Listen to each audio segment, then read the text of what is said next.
Hello guys, welcome back to my mini blog हो।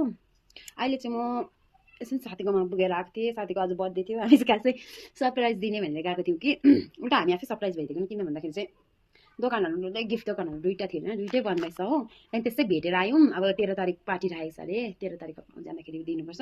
अन्त मैले तर साथीको घरमा गएर चाहिँ मैले तपाईँहरूलाई साथी देखाइनँ।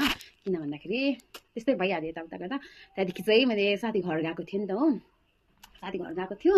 अन्त हाम्रो साथीले चाहिँ के ल्याइदिनु भएछ भने नि मलाई गिफ्ट ल्याइदिनु भएको रहेछ, ल्याइदिएको रहेछ हो।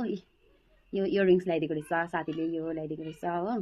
त्यहाँदेखि मेरो नानीलाई चाहिँ चस्मा, सनग्लास, दामी छ। त्यहाँदेखि अन्त अर्को पनि छ नानीको एकछिन ल।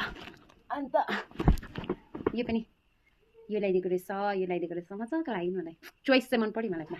यो अन्त यो इयररिङ्स पनि क्या अहिले चल्दै गरेको क्या, मन पऱ्यो मलाई यो इयररिङ्स पनि हो। त्यहाँदेखि अन्त स्पेसली यो